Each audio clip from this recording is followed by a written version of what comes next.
Bonsoir à tous. Ce soir, nous abordons un sujet qui n'est pas souvent abordé, parce que c'est un sujet qui peut paraître complexe, même si on va le voir, quand on y regarde de près, il n'est pas complexe du tout, mais c'est vrai qu'il peut paraître. Et surtout, il peut amener à imaginer toutes sortes de choses, à penser toutes sortes de choses, à croire toutes sortes de choses, ou à se laisser aller à toutes sortes de choses. Donc, avant de rentrer dans le vif du sujet, il m'a paru important de commencer par une présentation du contexte. Parce que, comme pour beaucoup de textes, lire le texte et étudier le texte sans son contexte, c'est dangereux et il nous manque des choses essentielles pour comprendre ce que veut nous dire le texte, vraiment. Donc nous allons ce soir, pour la première partie, voir un petit peu le contexte de ce récit.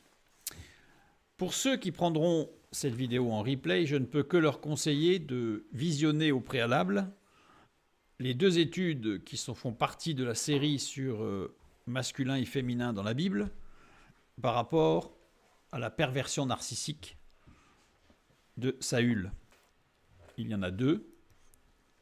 Alors on va simplement effleurer le sujet par rapport à Saül ce soir, mais ceux qui n'ont pas vu, qui n'ont pas suivi ces deux études, en fait, ça leur permettra d'avoir des éléments complémentaires, voire supplémentaires, pour bien comprendre ce qui se passe pour Saül lors de ces événements particuliers.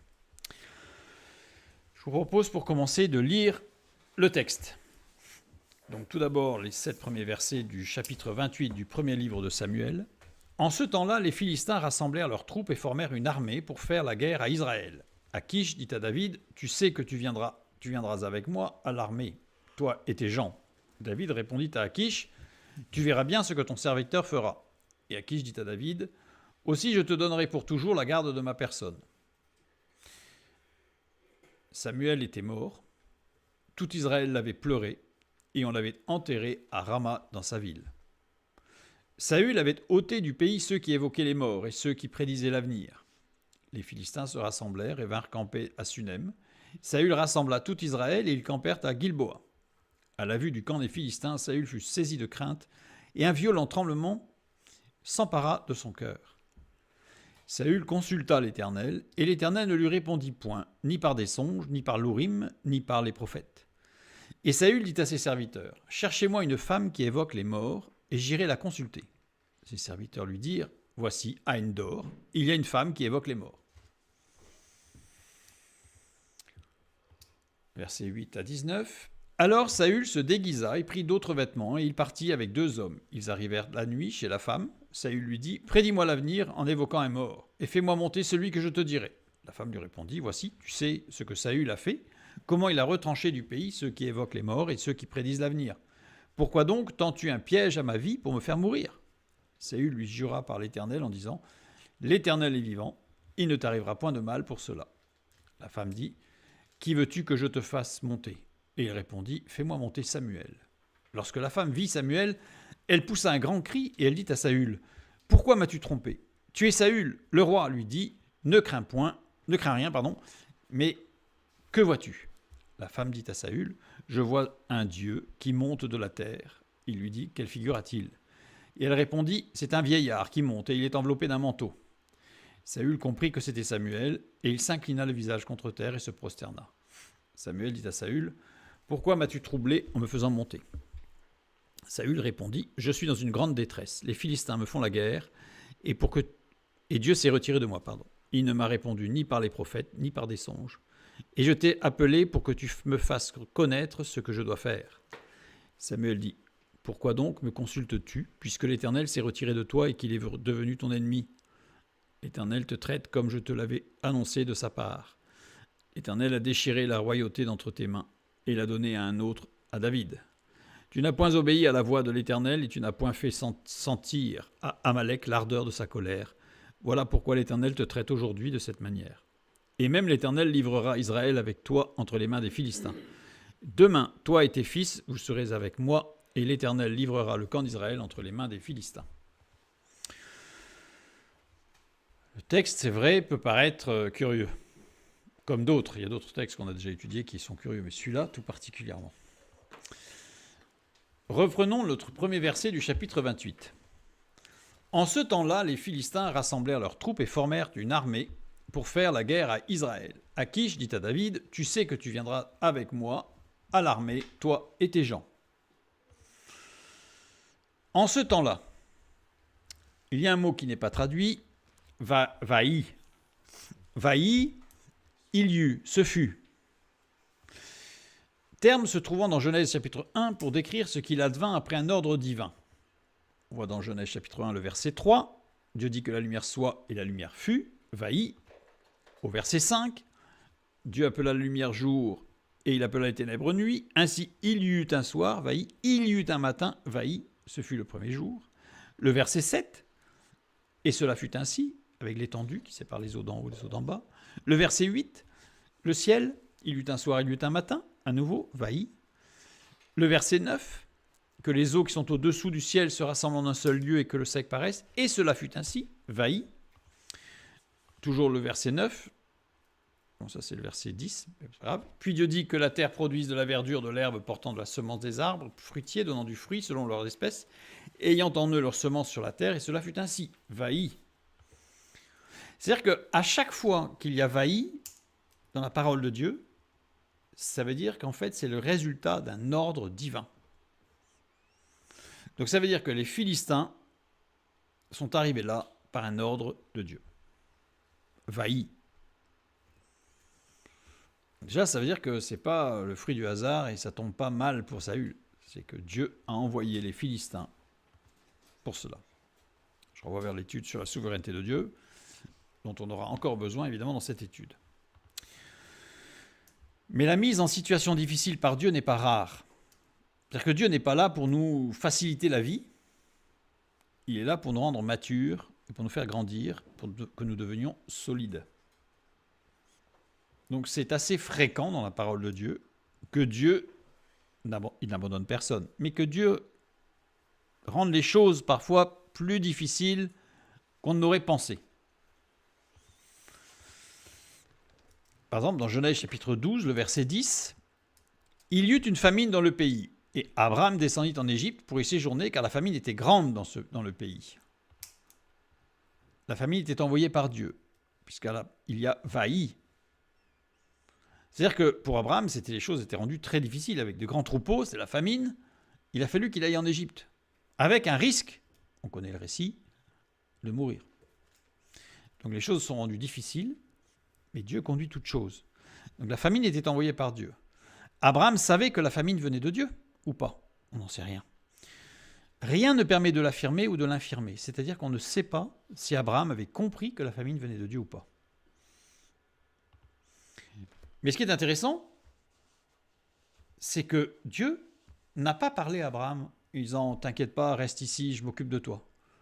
Il ne lui a pas dit non plus « Va en Égypte parce qu'ici tu n'y survivras pas ». Dieu ne lui a rien dit. Si Dieu lui avait demandé de rester, alors Abraham aurait manifesté une foi aveugle dans la parole de Dieu et il serait resté. C'est une évidence. On voit le père de la foi, Abraham, pas de souci. Abraham a observé les contingences matérielles et les contraintes induites. C'est-à-dire que tout ce qui se passait, il a regardé les tenants, les aboutissants, les risques, faute de parole de Dieu particulière, mais il va suivre ce que la logique indique de suivre. Il a agi logiquement à défaut d'obéir à une parole qu'il n'y avait pas. C'est-à-dire qu'en fait, s'il n'y a pas de parole de Dieu, c'est qu'il n'est pas nécessaire. Inutile de dire, j'ai pas entendu, Dieu a peut-être parlé, mais j'ai pas entendu. Parce que comme je le dis souvent, Dieu sait très bien qu'on est à moitié sourd, donc il parlera suffisamment fort pour qu'on entende. Puis si on n'entend pas parce qu'on est sourd, il nous fera voir. Vous voyez? Donc c'est-à-dire que Dieu sait. Parce que quelque part, quand on dit « peut-être n'ai-je pas entendu la voix de Dieu », c'est un reproche déguisé à Dieu. C'est-à-dire qu'il n'a pas parlé assez fort. Or, Dieu connaît toutes choses. Il ne se joue pas de nous. Il ne va pas chuchoter si on sait qu'on est sourd, si on est sourd. Donc, si Dieu parle, on l'entend. Après, si on veut obéir ou pas, ça par contre c'est notre ressort. Donc ici, Abraham agit logiquement. Et j'aime beaucoup le logiquement parce que logiquement, la racine c'est logos. La logique. Et par rapport à Saül, où est la logique? Je reviens sur notre récit au verset 6. Saül consulta l'Éternel. Ah, quand même, il a un bon réflexe, hein, Saül. Et l'Éternel ne lui répondit point, ni par des songes, ni par l'Urim, ni par les prophètes. Consulter ici, Sha'al, qui veut dire interroger, consulter, questionner, demander. Donc Saül a demandé à Dieu, qu'est-ce qu'il faut que je fasse? Conjugué à l'imparfait. Un imparfait, ça veut dire quoi? C'est-à-dire que l'action est continue et répétée. Ça veut dire que Saül n'a pas consulté Dieu une fois. Dommage, parce qu'en français, ça a été rendu par un passé simple. Il consulta l'Éternel, ce qui donne presque, qui peut laisser penser qu'il l'a fait une fois. Or, c'est à l'imparfait en hébreu, ça veut dire qu'il l'a fait plusieurs fois. Donc il a insisté. Et l'Éternel ne lui répondit point. Anna, répondre, qui veut dire répondre, reprendre la parole, porter témoignage. Ça veut dire qu'en fait, silence. Mais là, le verbe est conjugué au parfait, et non pas à l'imparfait. Ça veut dire quoi? Ça veut dire que ici, l'action est unique, et elle ne s'est pas répétée. Ça veut dire quoi? Eh bien, ça veut dire tout simplement que Saül a consulté l'Éternel plusieurs fois, et Dieu lui répondait, sauf une fois où il n'a pas répondu. C'est-à-dire que Saül a posé la question plusieurs fois, Dieu lui a répondu plusieurs fois, puis à un moment donné, Dieu n'a pas répondu. C'est que ça y est, hein, il avait suffisamment entendu, ce n'était pas la peine de répéter. Cela semble rappeler la situation de Balaam. Balaam est appelé par le roi de Moab, Balak, pour maudire les Israélites. Il demande à Dieu, est-ce que je vais y aller ou pas? Malgré les instructions claires de Dieu de ne pas y aller, Balaam insiste et demande à plusieurs reprises à Dieu, toujours, espérant que Dieu changera d'avis, pour lui donner la permission de maudire le peuple. Comme si la première réponse n'était pas suffisante. Donc en fait, la réponse de Dieu ne plaisait pas à Saül.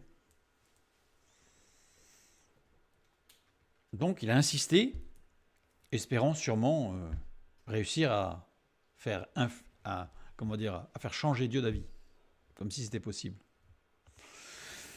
Dieu dit en effet à Balaam de suivre les gens de Moab au bout d'un moment, mais pour ne dire que ce que Dieu lui dira de dire. C'est-à-dire qu'il ne lui a pas dit, bon allez, de guerre lasse, vas-y, tant pis. Non, il lui dit, vas-y, mais tu diras exactement ce que je te dirai de dire. Et en fait, la leçon que Dieu a donnée à Balaam, c'est d'obéir strictement à Dieu. C'est pour ça qu'il a refusé, et au bout d'un moment, il lui a dit, non pas de guerre lasse, mais il dit, ça y est, tu as compris que tu ne fais pas ce que tu veux. Tu as compris que c'est moi qui décide. Et tu vas y aller, mais tu vas dire ce que... Et il va bénir le peuple. Alors après, évidemment, on sait que Balaam va bénir le peuple de la part de Dieu, mais après il va donner des conseils mauvais pour faire détourner le peuple de la vérité, mais là, ça ne vient pas de Dieu. Les réponses de l'Éternel ne correspondaient pas à celles que Saül voulait entendre. Et donc il a insisté. C'est pour ça que c'est conjugué à l'imparfait, et que la non-réponse de Dieu est conjuguée au parfait. Je dirais presque la dernière fois. Après, Saül a arrêté de poser la question. Dieu s'est tu. Dieu n'a pas répondu, parce que c'était clair. L'absence de réponse à une requête est l'excuse pour Saül pour aller chercher des réponses ailleurs. C'est-à-dire qu'en fait, Dieu avait déjà répondu. Mais ça ne le satisfaisait pas. Il voulait une autre réponse. Donc, dire, Dieu ne m'a pas répondu, donc peut-être que si je vais chercher ailleurs, parce qu'il n'a pas répondu, donc on essaye toujours de justifier ces mauvaises réactions comme on peut. Donc là, c'est ce que fait Saül. Il utilise la non-réponse de Dieu une fois pour aller voir ailleurs. Toujours le verset 26, nous continuons. Et on va voir où il est allé chercher. Saül observait 3 canaux de réponse, puisque Dieu n'a pas répondu à la dernière requête, et donc il a été voir les songes, l'Urim et les prophètes. Donc 3 axes, les songes, comme je disais, l'Urim et les prophètes. On va les regarder rapidement, chacun à son tour. Les songes. Le mot traduit par songe ici, c'est chalovm ou chalom, qui est de 2 manières différentes. Mais ici, il est orthographié d'une façon très particulière. Chalomovt. Il n'y a que 2 emplois avec cette écriture, cette graphie-là. Ici, 1 Samuel 28,6 et 1 Samuel 28,15, quand il dit « Samuel dit à Saül, pourquoi m'as-tu troublé me faisant monter ?» Saül répondit « Je suis dans une grande détresse. Les Philistins me font la guerre et Dieu s'est retiré de moi. » Il ne m'a pas répondu ni par les prophètes, ni par des songes, Chalomoft, et je t'ai appelé pour que tu me fasses connaître ce que je dois faire. Donc il y a une écriture particulière qui ne se trouve nulle part ailleurs. C'est-à-dire qu'en fait, Saül a une vision des songes, Saül a une approche des songes qui est très particulière. Regardons comment c'est orthographié. Les 2 premières lettres, Chet, Lamed, développent l'idée d'extension, d'effort fait sur une chose pour l'étendre, la développer, la délirer, la conduire à un point, à un but. C'est-à-dire que c'est pas je me couche et j'espère que je vais avoir un songe. C'est qu'il a tout fait pour avoir un songe. Qu'est-ce qu'on fait pour avoir un songe quand on veut avoir un songe? Enfin, quand certains chamans ou quoi veulent avoir des songes, on prend des drogues, par exemple. On cherche la transe, une transe, par exemple. Enfin, il y a plusieurs solutions proposées, parce que ce ne sont pas des vraies solutions, je rassure tout de suite, bien sûr, mais les hommes cherchent des solutions pour forcer le songe. Et donc, approcher une sorte de vision extrasensorielle. Donc là, on voit qu'il y a un effort. C'est-à-dire que Saül a cherché une expérience de vision. Alors, on ne sait pas comment. Ce n'est pas le sujet. Bon, le texte nous montre qu'il est allé chercher et il n'a pas trouvé. Les 2 premières lettres, un tiraillement, une douleur, évidemment. Ça ne se passe jamais très bien, ce genre d'expérience. Un mouvement persévérant, un espoir, une attente. Puis les 3 dernières lettres, ça forme le mot mouft, action de trépasser, état d'être mort. Donc ça veut dire qu'il a dû aller chercher loin. Très loin. Que s'est-il passé? Dans 1 Samuel 28,5, nous savons qu'à la vue du camp des Philistins, Saül fut saisi de crainte et un violent tremblement s'empara de son cœur. C'est-à-dire qu'en fait, un violent tremblement, c'est méode, donc c'est vraiment très très fort. Donc il était très très mal. Ce qui l'a amené à aller chercher une réponse très loin. Évidemment. Et le silence de Dieu n'a fait que en rajouter alors qu'il connaissait la réponse. Et si je lis en plus 1 Samuel chapitre 15 verset 23, c'est-à-dire que bien avant ces événements, nous lisons « Car la désobéissance est aussi coupable que la divination, et la résistance ne l'est pas moins que l'idolâtrie et les téraphim. Puisque tu as rejeté la parole de l'Éternel, il te rejette aussi comme roi. » C'est-à-dire que Saül sait qu'il est rejeté de Dieu. Il sait que Dieu ne lui parle pas là, mais il sait que Dieu l'a rejeté comme roi. Donc, de toute façon, il va être remplacé. Forcément. Donc, Saül était terrorisé, d'où son insistance pour recevoir une réponse positive à ses demandes. Il fallait qu'il trouve un moyen, quelque part, de rendre Dieu menteur. Il fallait qu'il trouve une issue. Évidemment, totalement impossible. Totalement impossible. Quand on sait, parce que nous l'avons déjà étudié, que Saül était un pervers narcissique manipulateur, c'est-à-dire que pour un pervers narcissique manipulateur, avoir tort, se tromper, c'est Ce n'est pas accessible à son cerveau. Ce n'est pas possible. Même devant Dieu. Même devant Dieu. D'autant plus qu'il sait que David a été choisi par Dieu pour lui succéder. Donc en plus, non seulement il sait que Dieu l'a rejeté, mais il sait en plus que Dieu a déjà choisi le successeur et que le successeur, il n'est pas loin. 1 Samuel 24, 20. Maintenant voici, je sais que tu régneras et que la royauté d'Israël restera entre tes mains. C'est Saül qui parle à David. À En-Gedi. À En-Gedi. Donc il le sait.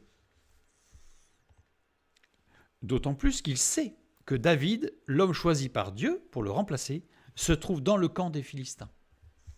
C'est-à-dire qu'il y a les Philistins qui l'attaquent, et parmi les Philistins qui l'attaquent, il y a celui qui va le remplacer. Donc là, il se dit, c'est clair, je ne vais pas passer la bataille. On le voit dans 1 Samuel chapitre 27, les versets 2 à 4. Et David se leva, lui et les 600 hommes qui étaient avec lui, et ils passèrent chez Akish, fils de Maok, roi de Gath. David et ses gens restèrent à Gath auprès d'Akish. Ils avaient chacun leur famille, et David avait ses 2 femmes, Akinoam de Jizréel et Abigail de Carmel, femme de Nabal. Saül, informé que David s'était enfui à Gath, cessa de le chercher. Donc c'est-à-dire qu'il sait qu'il est chez Akish. Et là, c'est Akish qui vient l'attaquer. Et il sait que David va le remplacer. Il sait que Dieu l'a rejeté comme roi. Dieu lui a répondu quelque chose qui ne lui plaît pas du tout, c'est-à-dire qu'il va perdre. Forcément, Saül est très très mal. Surtout qu'en tant que pervers narcissique, il ne pouvait pas reconnaître devant le peuple, par exemple, de se rendre, par exemple, pour dire, bon, je sais que j'ai perdu d'avance, donc on va plutôt essayer de négocier une défaite qui ne me coûtera pas la vie, plutôt que d'aller à l'affrontement où je sais que j'ai perdu. Un pervers narcissique ne fera jamais ça. Il enverra tout le monde à la mort, mais il ne pliera pas. Maintenant, l'Urim. L'Urim. Qu'est-ce que l'Urim ? Il y a là aussi des grands débats sur l'Urim. C'est assez simple ce qu'est l'Urim. On va le voir. Uvrim, les 3 premières lettres, Aleph, Vav, Reish, qui veut dire Ur, l'ardeur, l'action de brûler. Par exemple, le terme Aleph, Vav, Reish, alors avec le point sur le dessus, signifie lumière. Donc c'est vraiment l'action de brûler. Et Yod Meim, agglomération, rassemblement. Peut s'écrire aussi Uvrim. On peut le voir, il s'écrit de la même manière, mais on peut le lire d'une autre manière au niveau de ses racines. Les 4 premières lettres qui forment Uri, celui qui est ardent, et Meim, placé en la fin d'un mot, il est le signe du collectif. On peut aussi le construire avec Aleph Reish, qui désigne l'élément principal naturel, le Vav central, l'homme, et l'élément principe naturel central chez l'homme, c'est quoi ? C'est l'esprit, qui ne peut s'exprimer que vivifié par l'Esprit de Dieu. C'est-à-dire que l'Esprit, sans la grâce, sans la justification, cet esprit ne peut pas s'exprimer pleinement. Et en fait, il y a encore le Yod Meim à la fin qui est une agglomération, un rassemblement. Donc ça veut dire quoi ? Ça veut dire que l'ensemble, l'Urim, c'est l'ensemble des hommes ardents, brûlants pour et en Dieu. Ceux qui marchent dans la sanctification. Interroger les Urim, c'est interroger le peuple de Dieu, car les hommes et les femmes de Dieu sont intelligents et sages. Les Urim, c'est rien d'autre que d'interroger le peuple de Dieu, les fidèles. Pas tout le peuple de Dieu, on parle des fidèles, ceux qui sont dans la sanctification. Psaume 119, verset 104. Par tes ordonnances, je deviens intelligent. C'est-à-dire ceux qui marchent avec Dieu, ceux qui lisent la parole de Dieu et ceux qui sont dans la sanctification, c'est-à-dire que dans l'obéissance à Dieu, deviennent intelligents de l'intelligence de Dieu. Et donc, il est fondamental, primordial, pour un responsable d'interroger le peuple de Dieu sur des décisions qui engagent l'Assemblée ou le peuple de Dieu, comme ce fut le cas à plusieurs reprises, y compris par Moïse, qui a interrogé les Urim. Rien d'étonnant que les hommes de Dieu dans les troupes de Saül ne se soient pas exprimés face à la folie d'un roi en déperdition. Donc forcément, dire à Saül, moi je suis pas d'accord, c'était signer son arrêt de mort. Donc on imagine la question de Saül, tu es d'accord avec moi, hein? Il fallait mieux dire oui, ou ne rien dire, mais surtout pas s'opposer. Donc il n'a pas eu de réponse des Ourim. Remarquons que les ardents, pour Dieu, donc les Ourim, n'ont pas quitté leur fonction ni leur poste, mais qu'ils sont restés soumis à l'autorité dans la mesure où celle-ci ne les obligeait pas à désobéir à Dieu. Les Ourim, en fait, ne se sont pas exprimés, mais ils n'ont pas démissionné pour autant. Tant que les ordres de Saül ne les obligeaient pas à désobéir à Dieu.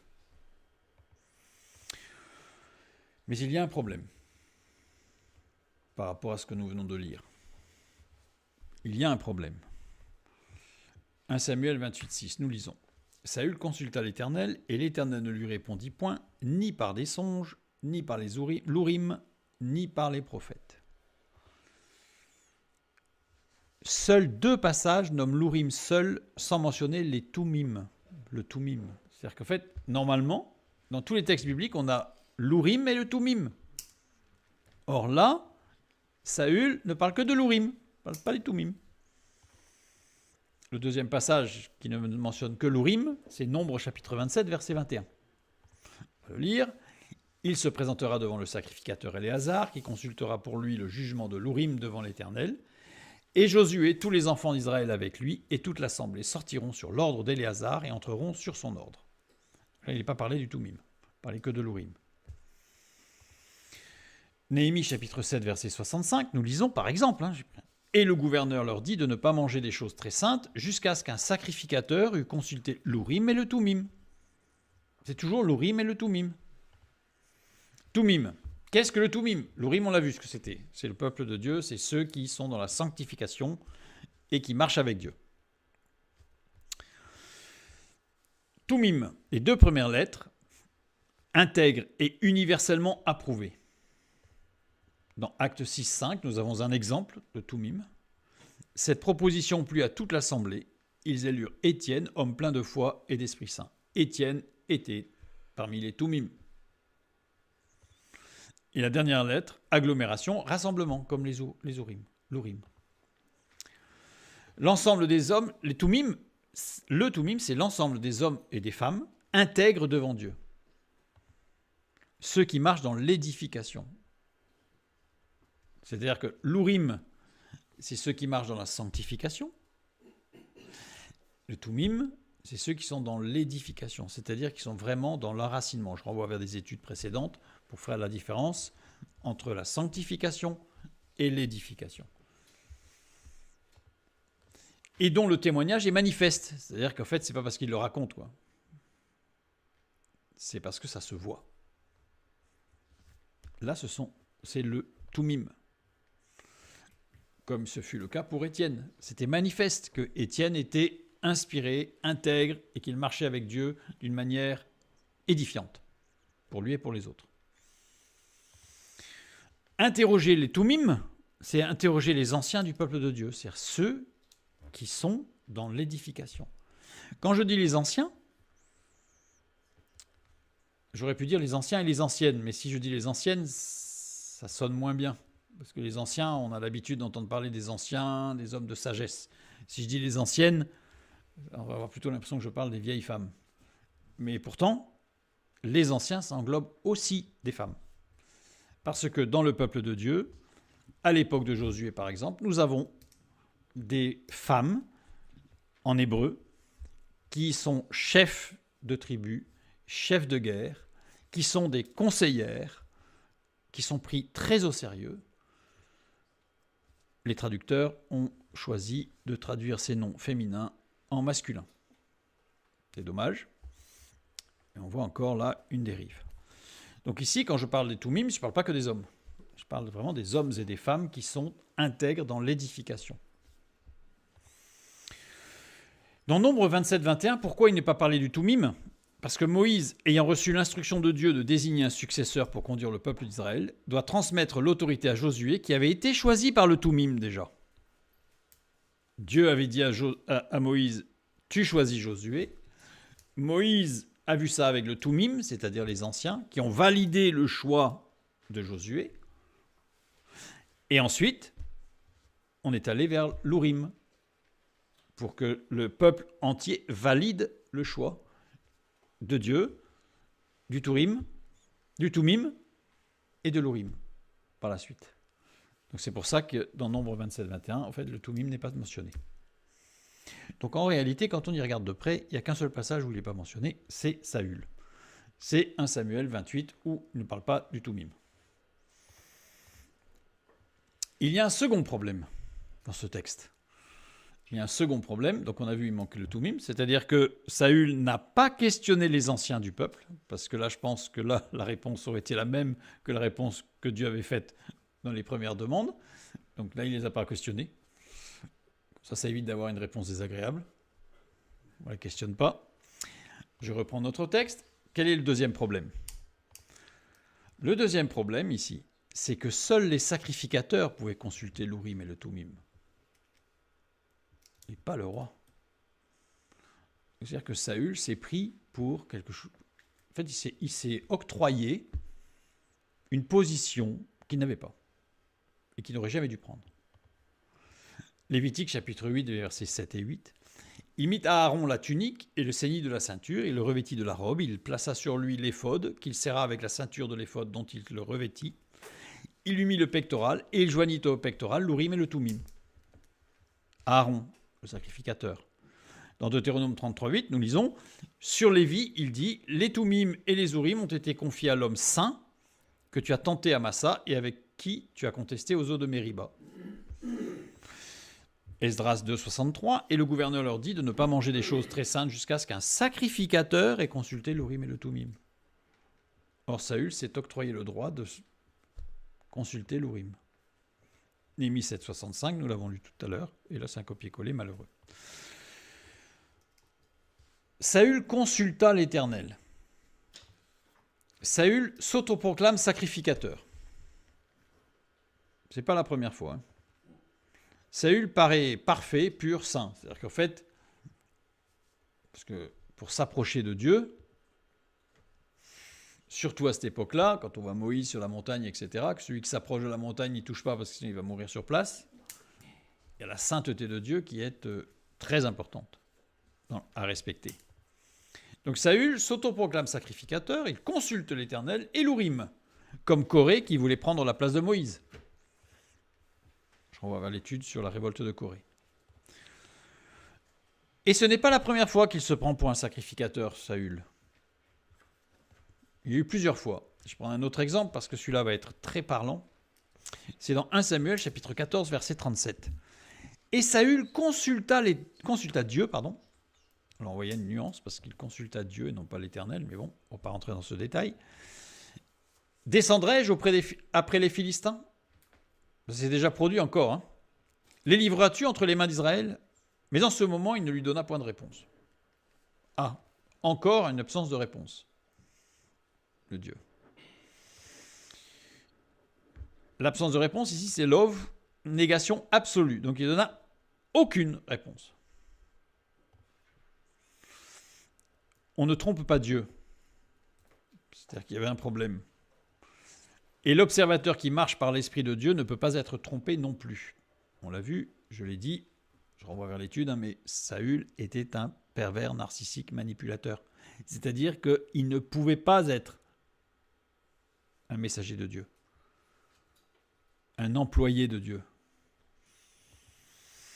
1 Samuel 14, 41 et 42. Saül dit à l'Éternel, Dieu d'Israël, fais connaître la vérité. Donc là, on est juste après le passage où Dieu n'a pas répondu. Donc il dit, fais connaître la vérité. Alors là, il se présente en homme de foi. Hein. Jonathan et Saül furent désignés. Et le peuple fut libéré. Donc déjà, ce n'est pas le peuple qui avait péché. C'est entre lui et son fils. Saül dit, jetez le sort entre moi et Jonathan, mon fils. Et Jonathan fut désigné. Dieu révèle où est le problème. C'est Jonathan qui avait désobéi à l'ordre du roi. Le verset suivant, verset 43, début du verset 43. Saül dit à Jonathan, « Déclare-moi ce que tu as fait. » Saül stoppe la démarche interrogative. C'est-à-dire que Jonathan est désigné, mais il ne va pas écouter pourquoi Jonathan fait quelque chose, parce que Jonathan ne savait pas qu'il ne fallait pas le faire. Il ne savait pas qu'il ne fallait pas manger. Donc Jonathan allait dire, ça allait mettre en évidence que l'ordre du roi de ne pas manger était stupide. Il ne fallait surtout pas. Surtout pas. Alors que Dieu ne lui avait pas répondu à lui personnellement, même pas pour lui dire qu'il y avait un problème avec son fils ou le peuple. C'est-à-dire qu'en fait, il se défausse sur son fils.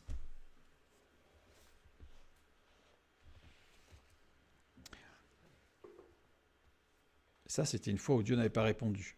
Et puis là, au chapitre 28, Dieu ne lui répond pas. Qu'est-ce que ça peut sous-entendre? Parce que Saül, il a la mémoire quand même. C'est-à-dire que si on va trop creuser, ça met en évidence que c'est Saül le problème. Dieu lui avait déjà dit, de toute façon, il le savait. Mais il valait mieux pas que le peuple le sache trop fort. Fort de sa première expérience, Saül ne consulte pas le Toumim afin d'interdire une réponse qui aurait été dérangeante à sa démarche interrogative. C'est pour ça qu'il n'interroge pas le Toumim, parce que le Toumim va lui dire, là c'est les anciens là, qui connaissent, qui maîtrisent, qui ont étudié les choses, qui sont proches de Dieu, de la parole de Dieu. Donc il aurait pu lui dire, Saül, tu es sérieux dans ta question là? Parce que c'est évident que tu es à côté de tes chaussures. Et ça, c'est pas possible. Donc il n'interroge pas le Toumim. Rien de mieux que de ne pas interroger ceux qui pourraient nous reprendre pour être sûr de ne pas être repris. D'accord? Combien de fois on peut voir, dans le monde, ou malheureusement dans l'Église, des gens responsables, qui s'entourent de personnes qui surtout ne vont pas faire de remarques. Oui. Parfois, alors, selon les expressions, on les appelle les bénis oui-oui, on peut les appeler les pots de fleurs, qui sont là en décoration, parce que de toute façon, ils diront toujours oui. Voilà. Si on veut être mature, il faut le Toumim. Il faut des experts de la parole. Des gens qui marchent avec Dieu. Et qui sont capables de dire aux responsables, ça ne va pas. Ça ne va pas. Et comme je te dis, c'est plus simple d'éliminer les Toumim, comme ça au moins, personne ne contredit. Et ça, c'est ce que fait Saül. Donc ça, on a vu que l'Urim, quand Saül dit l'Urim, ça pose un problème. Ça pose un problème. D'ailleurs, on l'a lu tout à l'heure, et on le reverra un tout petit peu rapidement, mais quand il va parler aux revenants des morts, il ne va pas employer l'Urim. C'est-à-dire, j'ai pas eu de réponse par les songes et par les prophètes. Il ne parle pas de l'Urim. Parce que là, ça risquait de chauffer les Toumim. Dès que l'on prononce le mot prophète, maintenant on va venir sur les prophètes, on pense à des personnages bibliques de renom. Samuel, justement. Élie, Ésaïe, Jérémie et bien d'autres. Ézéchiel, Daniel, il y en a bien d'autres. Et certains ajouteront les 12 petits prophètes que j'ai mis entre guillemets parce qu'ils sont petits par le livre, mais pas petits par le message. N'est-ce pas? Prophète, Nabi. On l'a déjà vu, mais il faut le répéter ici. Nabi, alors, c'est un terme particulier. Les deux premières lettres désignent l'inspiration divine. Donc de toute façon, un prophète, il est inspiré de Dieu. Les deux dernières lettres, faculté potentielle des choses. C'est celui qui parle ou qui agit sous la conduite de Dieu, le prophète. En grec, prophétesse, celui qui donne les clés de compréhension. Donc ce n'est pas celui qui dit l'avenir, c'est celui qui donne les clés de compréhension pour comprendre une situation. Celui qui expose, déclare une chose qui ne peut être connue que par révélation divine. Celui qui, par ses messages, enseigne, réfute, réprouve, console les autres. Parce qu'il donne des clés de compréhension. Le prophète n'est pas un professionnel du miracle ni de la révélation de l'avenir, mais même s'il peut être conduit à le faire. C'est-à-dire que, mais ce n'est pas son rôle numéro 1. Le prophète est un homme ou une femme à qui Dieu parle pour agir selon le plan de Dieu envers une ou plusieurs personnes, croyantes ou non, justes ou non, honnêtes ou non. C'est-à-dire qu'en fait, il intervient de la part de Dieu. Et quand on dit agir, c'est interpeller, intercéder, consoler, encourager, expliquer, s'opposer parfois, orienter. Toujours pour amener à orienter les regards vers Dieu et son plan de salut et de sanctification. Toujours. Un prophète n'est pas là pour faire peur. Vous avez plein de prophètes qui vous parlent de la fin du monde et qui vous font peur. En fait, c'est leur truc, c'est faire peur. C'est pas un prophète de Dieu, ça. Le prophète de Dieu, au contraire, il est là pour dire Dieu est là. De quoi avez-vous peur? Je vais vous donner des clés de compréhension.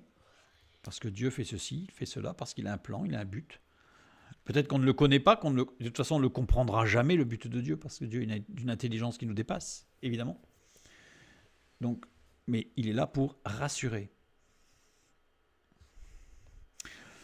Si Dieu ne parle pas, le prophète ne parle pas. C'est évident. C'est logique. Si Dieu a parlé et se tait, le prophète se tait, puisqu'il obéit à Dieu. Il fait comme son maître. Donc logique qu'il n'ait pas eu de réponse de prophète. 1 Samuel 13,2, nous lisons. Pour bien comprendre la situation maintenant dans laquelle on se trouve. Saül choisit 3000 hommes d'Israël. 2000 étaient avec lui à Michmash et sur la montagne de Béthel, et 1000 étaient avec Jonathan à Gibéa de Benjamin.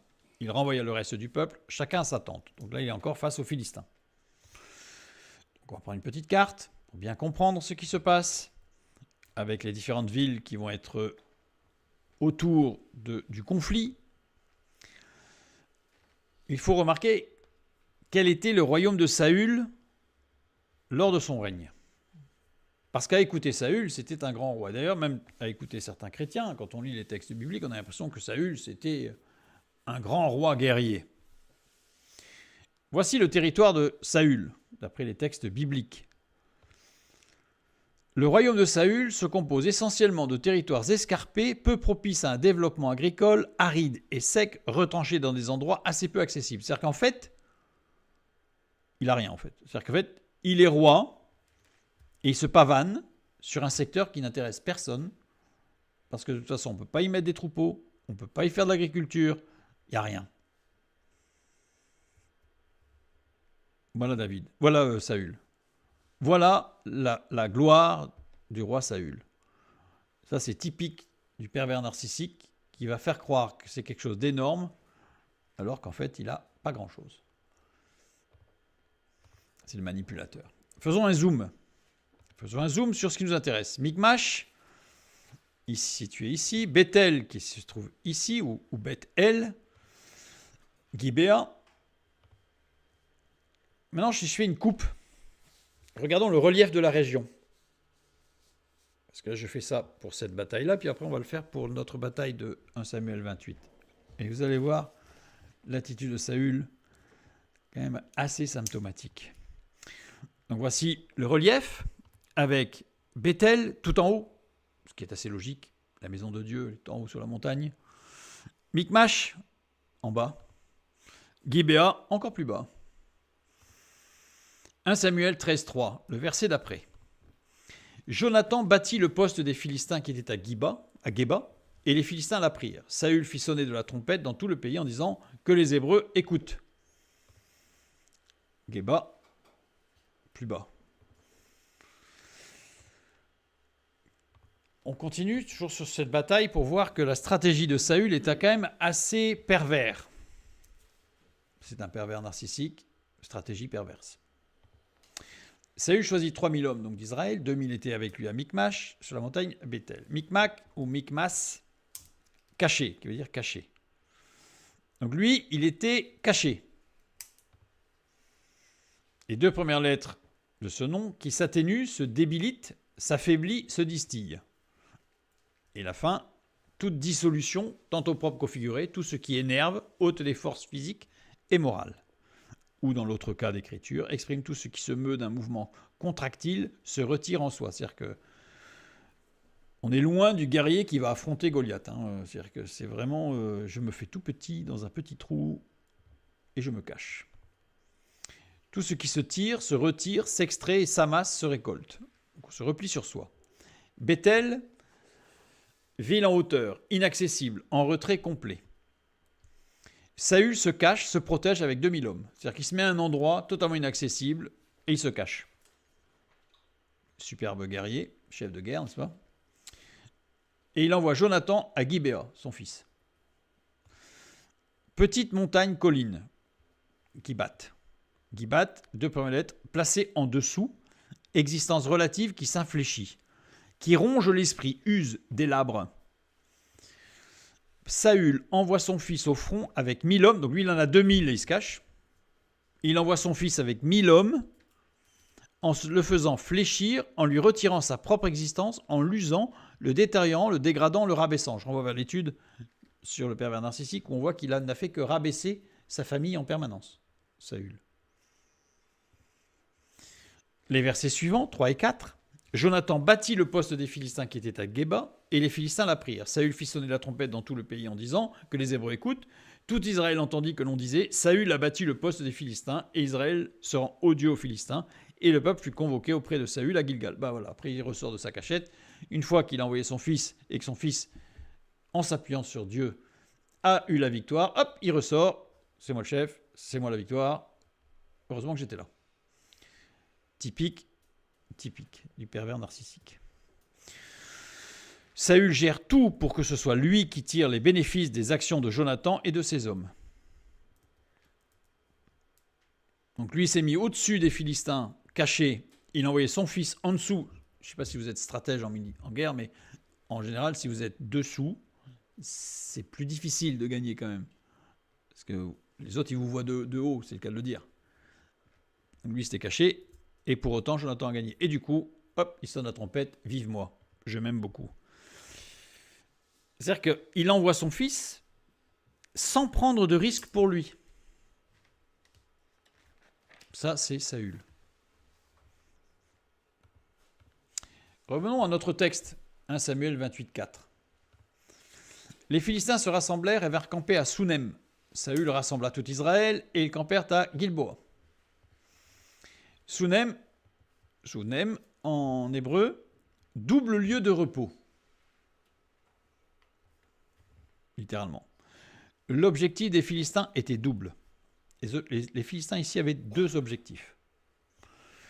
Utiliser la faiblesse de Saül pour l'éliminer de l'échiquier politique régional, c'est-à-dire que Saül était devenu extrêmement faible, militairement, politiquement et spirituellement, bien sûr, mais ça n'a pas forcément intéressé les Philistins, mais il y avait l'ensemble. Résultat, c'était le moment de l'attaquer. Donc l'idée, même s'il avait un territoire qui était nul et inintéressant, au moins on l'enlève de la table des négociations. S'assurer que David ne deviendrait pas le futur roi d'Israël. Ça, c'était la stratégie. 1 Samuel 27, 12 et 28, 1. C'est-à-dire que le dernier verset du chapitre 27 est le premier verset du chapitre 28. Nous lisons. Akish se fiait à David et il disait « Il se rend odieux à Israël, son peuple, et il sera mon serviteur à jamais. » En ce temps-là, les Philistins rassemblèrent leurs troupes et formèrent une armée pour faire la guerre à Israël. Akish dit à David « Tu sais que tu viendras avec moi à l'armée, toi et tes gens. » Donc ici, on voit que Akish se fie à David et il disait « Il se rend odieux à Israël. » C'est-à-dire que s'il se rend odieux à Israël, il ne pourra pas être le roi d'Israël. En ce temps-là, c'est-à-dire que justement, disons, justement, le texte biblique nous montre que justement, il se rend odieux à Israël, c'est le moment de le faire attaquer Israël. Comme ça, Israël ne le reconnaîtra jamais comme roi et on est tranquille. Bon, alors évidemment, Dieu va conduire toutes choses. Et David, à qui je voulais stratégiquement amener David à se mettre en porte-à-faux par rapport à Israël, et Dieu va conduire toutes choses, évidemment, pour que ce ne soit pas le cas. Et on voit que David n'est pas très à l'aise, puisqu'on a vu tout à l'heure la réponse de David de « Tu verras ce que je ferai ». C'était une non-réponse, parce que là, David était en porte-à-faux. comment allait-il se sortir de là? Surtout qu'on voit dans les textes précédents que David, vivant parmi les Philistins, s'est laissé influencer par les Philistins. Parce que le texte nous dit qu'il attaquait des ennemis d'Israël et des Philistins, et il faisait croire que c'était Israël qui l'avait attaqué. Donc en fait, il était dans le mensonge. En fait, il a commencé à faire comme les Philistins. Quand on se réfugie dans le monde, on finit par faire comme le monde. Et là, David était en grand danger. En grand danger moral et spirituel. Dieu est intervenu fort heureusement. Maintenant, Gilboa. Donc c'est Israël qui va se camper, qui va se regrouper à Gilboa. Gilboa, qui vient de Gal et Baat. Gal, Baat, deux termes.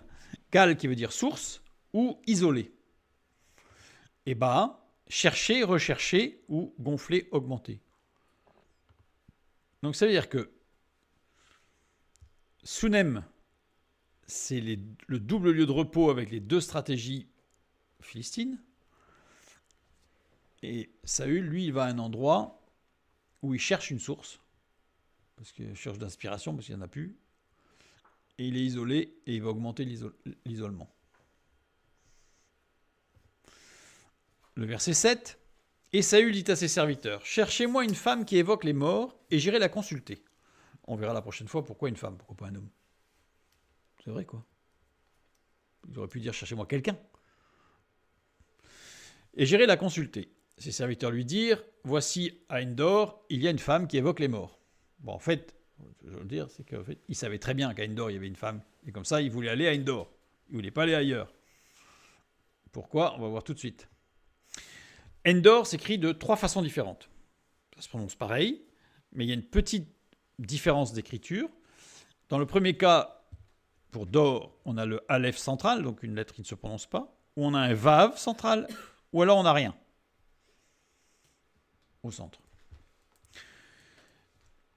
Vient de Aïn et Dovre ou Dor, justement avec le Vav ou sans le Vav. Aïn, source. Agréable à la vue. Et Dovre, avenir ou demeure. Il cherche une source pour d'avenir. C'est ce qu'on propose, vous savez, quand vous commencez à toucher à l'ésotérisme, au guérisseur, au pouvoir de je ne sais pas quoi, on vous promet un avenir. Ça va être formidable. Ça va être formidable. Voilà. Agréable à la vue, donc promesse, une demeure agréable. Évidemment, Endor est ici écrit avec le Vav, c'est-à-dire que Aleph représente Dieu. Donc la source de l'avenir, ce n'est pas Dieu, là c'est l'homme. On pourrait l'avoir avec rien d'écrit, c'est-à-dire une recherche, je dirais, qui ne s'oppose pas à Dieu, mais qui est une vraie recherche de sens de sa vie. Et Dieu va se révéler dans ce cas-là. Donc là, il n'y a pas de Vav, mais là, il y a un Vav. En partant à Endor, Saül laissait seul ses hommes et se retirait loin de futurs conflits. Seule sa personne comptait, contrairement à ce qu'il laissait paraître. C'est facile. Il suffit de regarder encore la topographie. C'est pour ça qu'il voulait une femme, parce qu'il savait qu'à Endor, il y avait quelqu'un, et c'est un endroit intéressant. Sunem, sur la carte, je ne vais pas reprendre une topographie, mais juste Gilbao, il manque le L, Gilbao et Endor. Géographiquement, ils sont situés en triangle. On a 10 km entre Sunem et Gilbao. Donc quand il dit « ils me font la guerre », je ne sais pas, à l'époque, vous imaginez 10 km. Aujourd'hui, 10 km, c'est rien. Mais à l'époque, 10 km, on les avait le temps de les voir venir quand même. Ils n'allaient pas arriver dans les 10 minutes. Parce que les missiles ultrasoniques, il n'y en avait pas beaucoup. Donc ça laisse du temps. 10 km pour une armée en armes avec une armure énorme. Donc même en courant, on les voyait arriver quand même. Et Endor, c'est à 12 km.